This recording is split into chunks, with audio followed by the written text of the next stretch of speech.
পথ কুকুরকে খাওয়ানোর অপরাধে প্রতিবেশীকে খুন। ঘটনায় অভিযুক্তের 10 বছরের কারাদণ্ডের নির্দেশ আদালতের।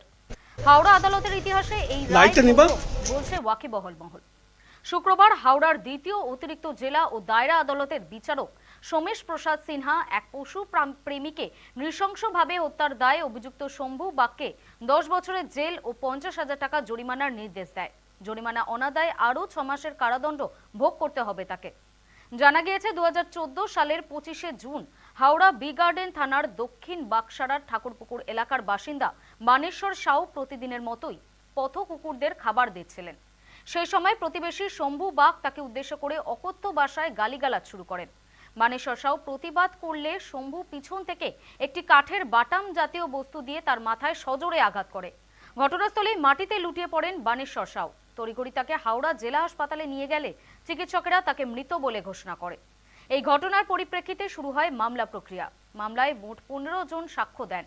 সাক্ষ্য প্রমাণ খতিয়ে দেখে বিচারক শম্ভু বাগকে ভারতীয় দণ্ডবিধির 304-এর 1 ধারায় দোষী সাব্যস্ত করেন।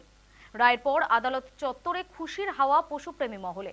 অনেকেই বলছেন অবলা জীবদের প্রতি হিংসাত্মক মানসিকতা রুখতে এই রায় দৃষ্টান্ত হয়ে থাকবে। মৃতার ছেলে বাবাই সাউ জানিয়েছে, এই রায়ে অবলা প্রাণীদের উপর নির্যাতন কমবে বলেই তিনি আশাবাদী। সমাজে ইতিবাচক বার্তা যাবে।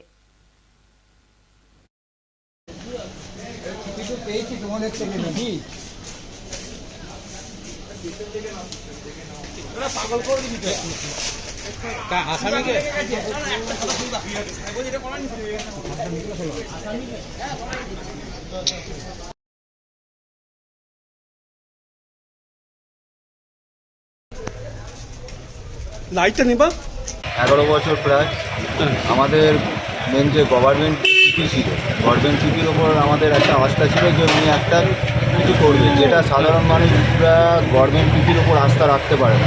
কিন্তু আমরা সেটা আস্থা রেখেছিলাম। আজকে তার সাজা ঘোষণা হয়েছে। কি সাজা হলো? সাজা হয়েছে 10 বছর জেল এবং 50,000 টাকা জরিমানা। এই সাজা হয়েছে। এতে আমরা আমাদের ফ্যামিলি খুশি। তোমরা খুশি? খুশি আছি। এটা কি চাই? শাস্তি কম হলো বলতে 10 বছর তো অলরেডি পার হয়ে গেছে, ঠিক আছে? 10 বছরের আগে কিছু হয়নি। এবার এই যে 10 বছর এখন আপাতত যে এই রায়টা বেরিয়েছে, এই রায়টাতে আমরা খুশি আছি। নৃশংসভাবে সেদিন দীর্ঘ প্রতীক্ষা, আজকের রায় কি তোমরা খুশি? আমরা খুশি, আমাদের ফ্যামিলিও খুশি। আমার মামাও আছে, মামা এই এফআইআর কপিটা টোটালি লিখেছিল।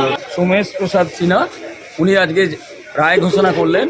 আসামিকে 10 বছরের কারাদণ্ড দিলেন, সশ্রম কারাদণ্ড এবং 50,000 টাকা ফাইন, অনাদায়ে আরও 6 মাসের জেল।